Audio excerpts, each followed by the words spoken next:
हबकी न बोली बा, ठबकी न चाली बा, धीरे धरी बा पांव।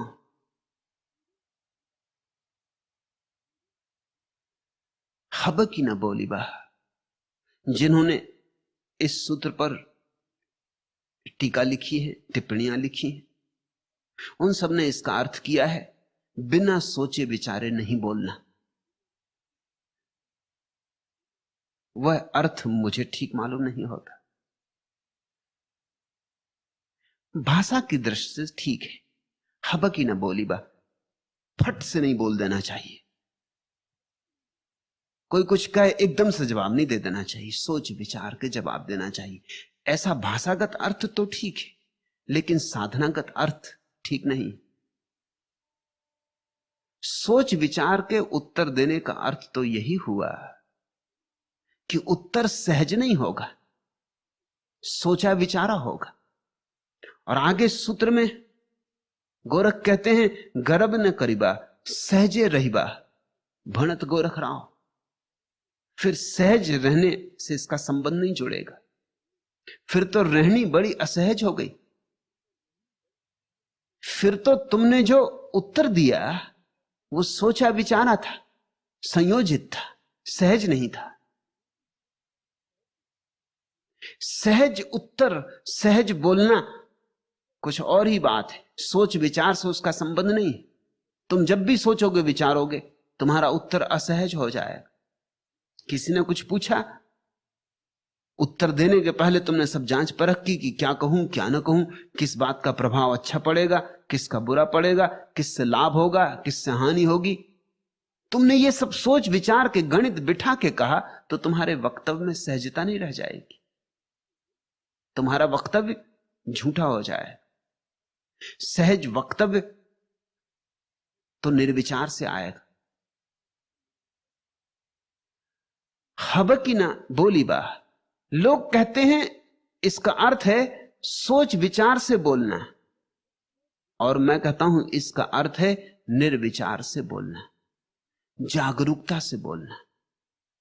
फट से बोलने का मतलब है मूर्छा। होश रहे भीतर,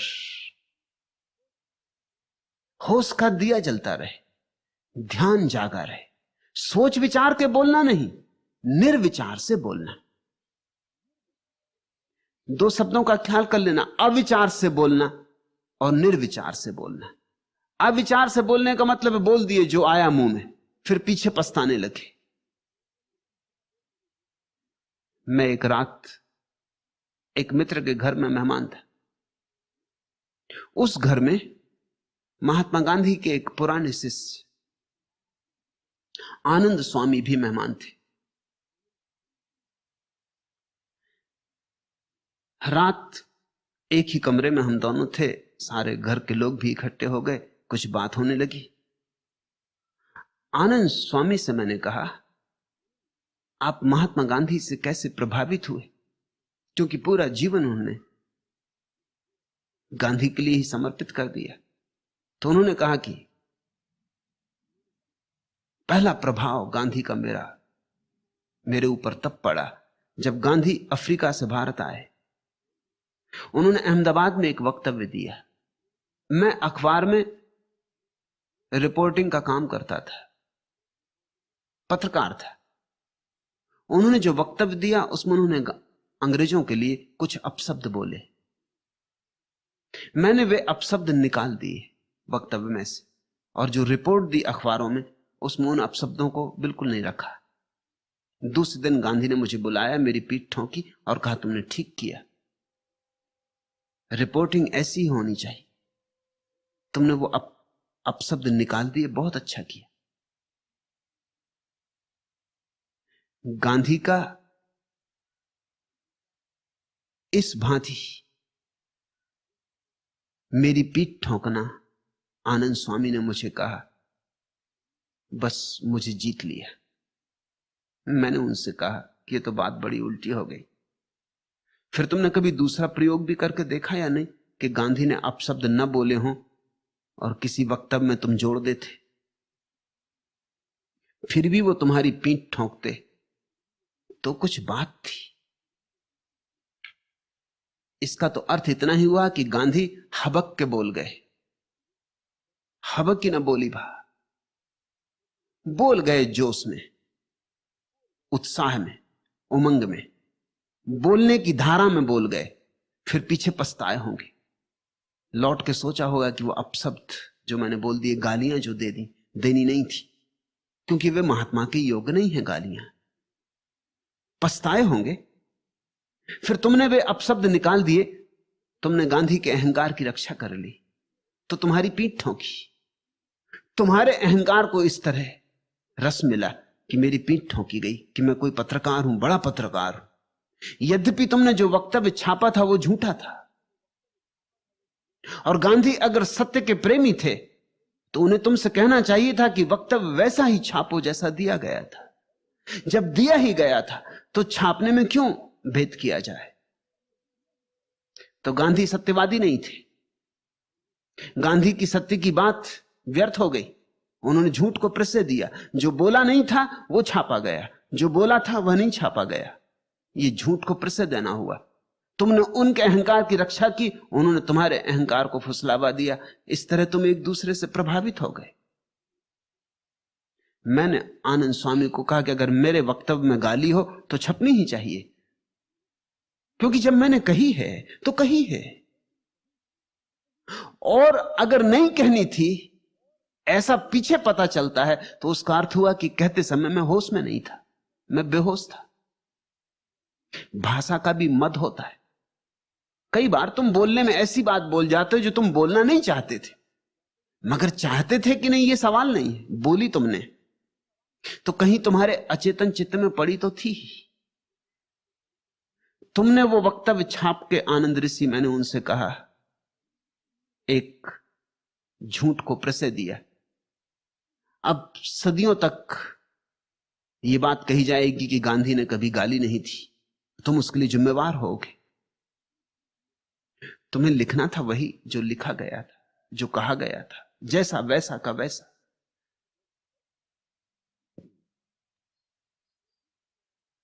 अगर गांधी को बदलना है तो पीछे सुधार करने का उपाय नहीं होना चाहिए, फिर विवेक से बोलना चाहिए, फिर होश से बोलना चाहिए। गांधी अविचार से बोल गए, पीछे समझदारी आई, सोचा होगा कि क्या बोल गया, लौट के देखा होगा, लगा होगा इसका परिणाम बुरा होगा, किसी तरह ये बात लौट जाए तो अच्छा। ऐसा रोज होता है, राजनीतिक नेता एक बात बोल जाते हैं और फिर दूसरे दिन उसका खंडन करते हैं कि नहीं मैं बोले ही नहीं, या मेरा ये अर्थ नहीं था, या मेरे अर्थ को तोड़ा मरोड़ा गया, या मेरे वक्तव्य को ऐसा वैसा किया गया, फिर मुकर जाते। रोज ये होता, तुम रोज अखबारों में देखते हो। ये आश्चर्यजनक मामला है। पीछे ख्याल आता है, क्योंकि पीछे जब हिसाब लगाने बैठते हैं, गणित बिठाते, तब पता चलता है कि ये ना कहा होता तो अच्छा था, इसके कहने के ये परिणाम होंगे। कहते वक्त तो इतनी जल्दी थी कि फुर्सत नहीं मिली कि क्या परिणाम होंगे, क्या परिणाम नहीं होंगे। कहते वक्त तो त्वरा में कह गए, फिर पीछे बैठे शांति से सोचा विचारा, परिणाम का हिसाब लगाया, दूर क्या क्या इसके अर्थ लिए जाएंगे, कितने मत देने वाले प्रभावित होंगे, कितने विपरीत प्रभावित हो जाएंगे, इससे राजनीति के दांव में क्या परिणाम हो जाएगा। चल तो गए चाल,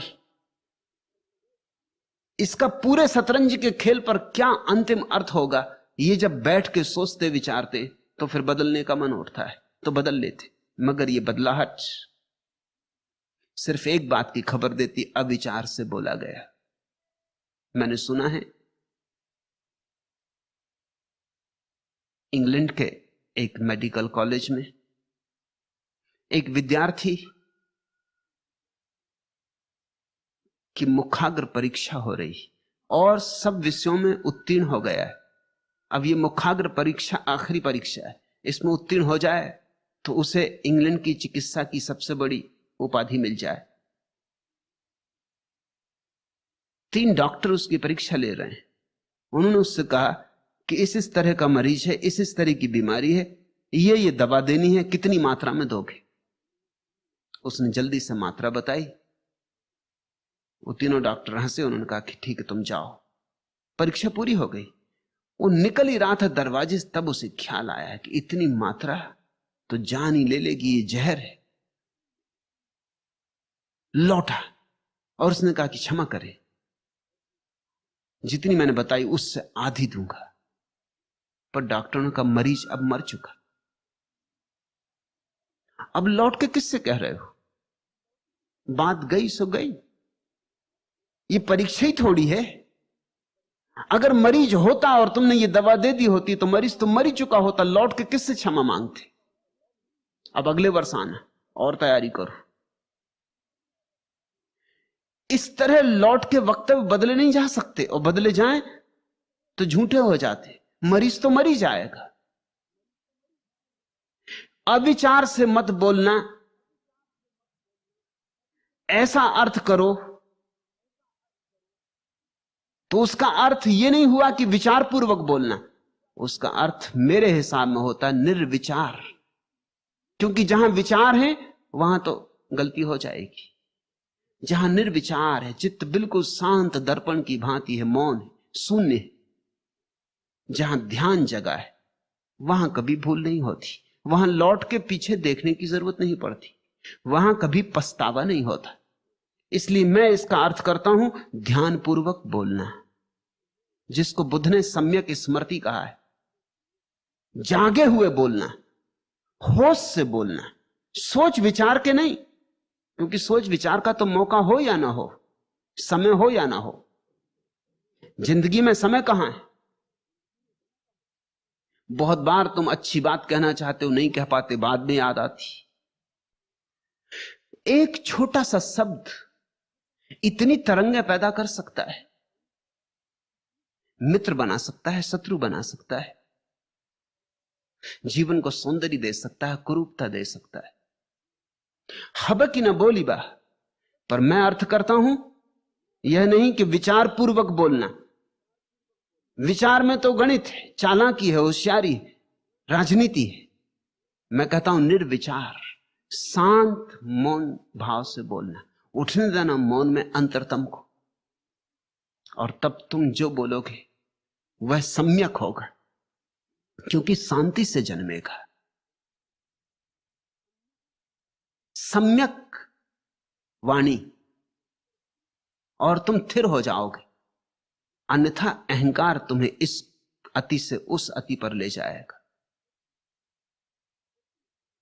हबकी न बोली बा, ठबकी न चाली बा। पैर पटक पटक के मत चलो, शोरगुल मत करो जिंदगी में।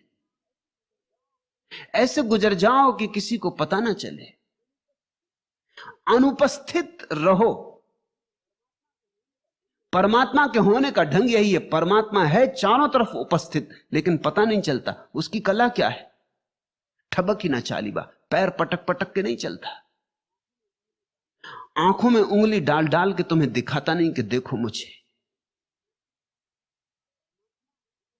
परमात्मा उपस्थित है अनुपस्थित होकर, है मौजूद। दिखाई उनको ही पड़ता है जो खुद भी अनुपस्थित हो जाते, जो खुद भी बिल्कुल शून्य हो जाते। बस उनकी ही आंखों में उसकी छवि बन पाती।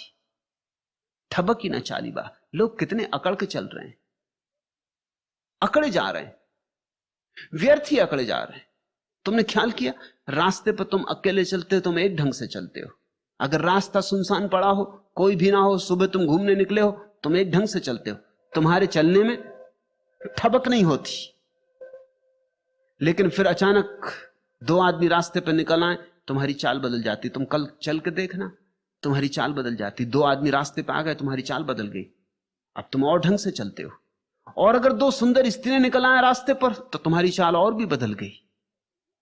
तुम जल्दी से अपनी धूल धमास झाड़ के मूछ पे ताव इत्यादि देने लगोगे, टाई वगैरह ठीक कर लोगे, टोपी तिरछी कर लोगे। तुम एकदम ठबक के चलने लगोगे। मूछें नहीं भी हैं तो भी लोग ताव तो देते ही। मूछ होना जरूर भी नहीं ताव देने के लिए, ताव बात ही अलग है। किसी भी ढंग से दिया जा सकता है, कोई मुझ पे देता है, कोई टाई पे दे देता है, मगर ताव लोग ऐसे चल रहे हैं कि सारी दुनिया उन्हें देख ले, कि सबकी आंखें उन पर अटक जाएं। ठबक का अर्थ होता है मैं सबकी आंखों का केंद्र बन जाऊं। क्यों? क्योंकि अहंकार लोगों का ध्यान मांगता है, और जितना ध्यान लोगों का मिल जाए अहंकार को, उतना ही पोषण पाता है। तुम्हें जितने लोग रास्ते पर नमस्कार करें, जितने लोग स्वीकार करें कि हां आप कुछ हैं,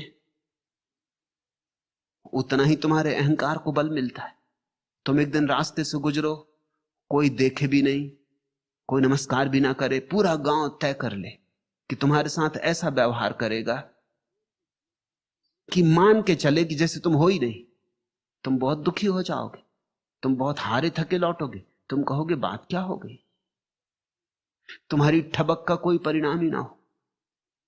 तुम देखते हो छोटे बच्चे रोज यह प्रयोग करते हैं, बड़ों में भी कोई बहुत भेद नहीं है। छोटों से लेके बड़ों तक बच्चे ही बच्चे। तुम्हें अगर बड़ी उम्र के बच्चे देखना हो, कभी कभी दिल्ली चले जाएगा, 65, 70, 75, 80, 83 साल के बच्चे, कोई प्रधानमंत्री हैं, कोई गृह मंत्री हैं, कोई रक्षा मंत्री हैं, और पड़े हैं एक दूसरे के पीछे छोटे बच्चों की तरह। जैसे छोटे बच्चे कचरे के घूरे के पास लड़ रहे हो कि कौन घूरे पे चढ़ के खड़ा हो जाए, और एक खड़ा हो जाए तो दूसरे धक्के दे रहे हैं, और बड़ी ठेलम ठेल मची है, और हर एक अपनी मूछ पे ताव दे रहा है, और हर एक कह रहा है कि एक एक को पछाड़ के रहूंगा, कि ये देखो इसको पछाड़ा, कि देखो इसको चारों खाने चित्त कर दिया। छोटी उम्र से लेके बड़ी उम्र तक लोग बच्चे ही हैं। जब तक तुम ध्यान आकर्षित करते हो, जब तक तुम कहते हो मेरी तरफ देखो, तब तक तुम बच्चे हो, बचकाने हो। तुम्हें रोज अनुभव होता होगा बच्चों का। तुम्हारे घर में बच्चे हैं, मेहमान आते हैं, तुम बच्चों से कहते मेहमान आ रहे हैं, शांत रहना बस। फिर बच्चे शांत नहीं रह सकते, वैसे चाहे शांत बैठे रहें, अपने कोने में बैठे गुड्डे गुड़ियों से खेलते रहें, लेकिन जैसे ही मेहमान आते कि बच्चे आके बीच में खड़े हो जाते, उल्टे सीधे सवाल पूछने लगते, आइसक्रीम चाहिए, भूख लगी। तुम हैरान होते हो कि ये बच्चा अभी तक शांत बैठा था, इसे हो क्या गया। ये बच्चा राजनीतिज्ञ हो गया। ये कह रहा है कि ये मेहमान मुझे देखे बिना चले जाएं, दिखा कर रहूंगा, बता कर रहूंगा कि मैं भी कोई हूं, इस घर में मेरी चलती, चला के बता दूंगा। तुम एकांत में बच्चे को कुछ कह दो, वो मान लेता है। चार के सामने कहो, मानने को राजी नहीं होता, इंकार करने की जिद करने लगता। इसलिए बाजार ले जाओ बच्चे को अपने साथ, घर बिल्कुल सद्व्यवहार करता है, बीच बाजार में जाके फजीयत करवा दे, ये भी खरीदूंगा, वह भी खरीदूंगा। और तुम्हारी फजीयत क्या है?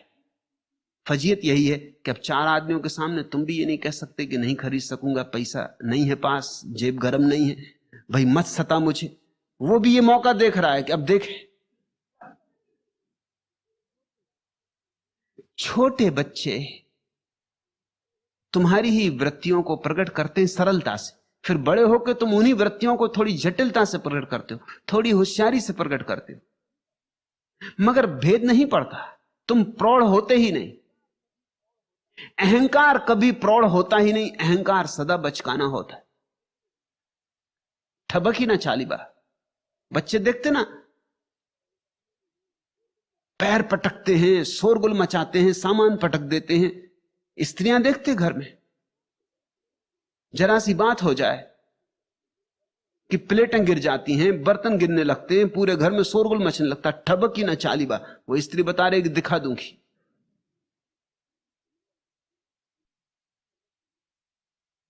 ठबक ही ना चालीबा।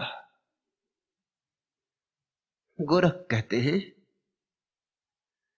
ध्यान से बोलो, शून्य होके चलो, जैसे हो ही नहीं ऐसे सब चलो, किसी को पता ना चले। बैंड बाजे बजाते मत चलो, नगाड़े मत पीटो, धीरे धरीवा पांव, इतने आहिस्ता पैर रखो कि पैर की आवाज ना हो। इस जगत से आओ और गुजर जाओ जैसे हवा का झोंका आता और गुजर जाता, किसी को कानो कान खबर ना पता चले, कब आए कब चले गए। एक मौन शून्य स्वर की भांति गुजर जाओ और तुम जान लोगे परमात्मा को, और तुम पहचान लोगे परमात्मा को। जो जगत को दिखलाने में ही उत्सुक हो जाते वे अभिनेता हो जाते। अधिकतर तुम सड़कों पर अभिनेताओं को पाओगे। लोग घर से बाहर निकलने के पहले कितनी देर तैयारी करते। स्त्रियां तो घंटों खड़ी रहती हैं दर्पण के सामने, दर्पण भी थक गए।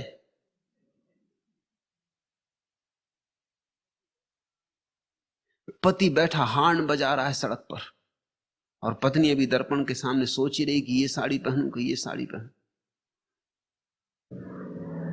लोग अभिनेता हैं।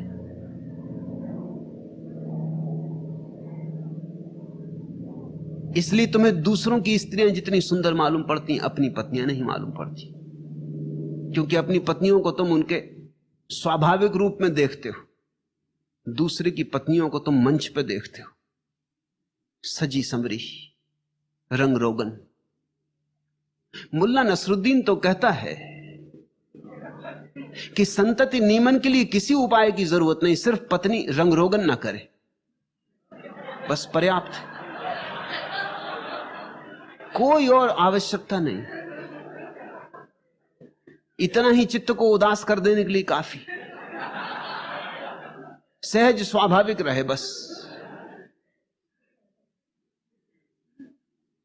हबक न बोलीबा, ठबक न चालीबा, धीरे धरीबा पांव। जगत को एक मंच मत समझो और यहां अभिनय करने में ही लीन मत रहो। कुछ सत्य भी है भीतर अभिनय के पार। उस सत्य को तुम तभी जान पाओगे, उसकी तरफ तुम तभी मुड़ पाओगे जब तुम्हारे मन में दूसरे तुम्हें ध्यान देते हैं, तुम पर ध्यान देते हैं या नहीं, इसकी कोई चिंता न रह जाएगी। क्योंकि जब तुम चाहते हो दूसरे तुम पर ध्यान दें तो तुम्हें दूसरों पर ध्यान देना पड़ता है। यह पारस्परिक लेन देन है। तो अपने पर ध्यान कब दोगे? तुम्हें दूसरों पर ध्यान देना ही पड़ेगा अगर तुम चाहते हो कि वे तुम पर ध्यान दें। स्वभावतः ये जगत लेन देन है। दूसरे को ध्यान दो तो दूसरा तुम्हें ध्यान देगा उत्तर में, क्योंकि उसकी आकांक्षा भी ध्यान पाने की है, तुम्हारी आकांक्षा भी ध्यान पाने की। हम एक दूसरे के अहंकार को सजाते रहे। फिर अपने पे ध्यान कब दोगे? फिर चूक ही जाओगे उसको जानने से जो तुम्हारे भीतर बैठा था। और वही परम धन और वही परम आनंद, उसी चैतन्य में छिपा है परमात्मा। उसी चैतन्य का स्वाद मिल जाए तो शाश्वत जीवन का स्वाद मिले। हबक न बोलीबा, ठबक न चालीबा, धीरे धरीबा पांव। अन्य स्थल पर गोरख ने कहा है, भरया ते थीरम झल झलंती आधा, सिद्धे सिद्ध मिलिया रे अवधु बोलिया अरुलाधा। भरया ते थीरम, जो भरा हुआ पात्र होता है जल का वो थिर होता है, झलझलाता नहीं। भरया ते थीरम झल झलंती आधा, वो जो आधा भरा होता है वही झलझलाता है। भरी मटकी आवाज नहीं करती, आधी मटकी आवाज करती। तुम जितनी आवाज करते हो, जितने पैर पटक के चलते हो, उतनी ही खबर देते हो कि थोथे हो। जितने बैंड बाजे बजा के चलते हो, जितने झंडे उठा के चलते हो, झंडा ऊंचा रहे हमारा, उतनी ही खबर देते हो थोथे हो, आधे हो। झल झलंती आधा। जो जानता है, जिसे जीवन का थोड़ा अनुभव हुआ है, वो गंभीर होता है, गहन होता है, आवाज नहीं होती। एक सन्नाटा होता है उसके आसपास, एक नीरव संगीत होता है। भरया ते थीरम झलझलंती आधा, सिद्धे सिद्ध मिलिया रे अवधु बोलिया अरुलाधा।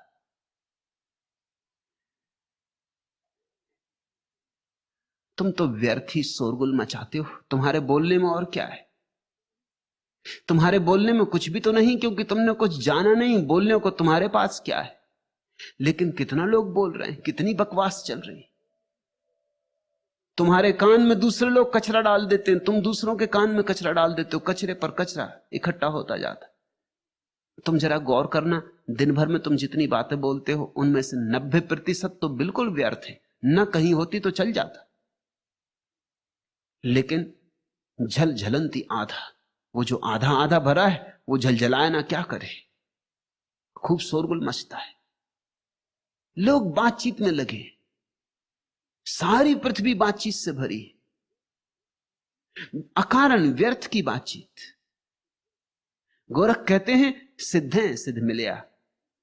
जो जानते हैं वे तो उन्हीं से बोलते हैं जिनके जानने की आतुरता स्पष्ट है।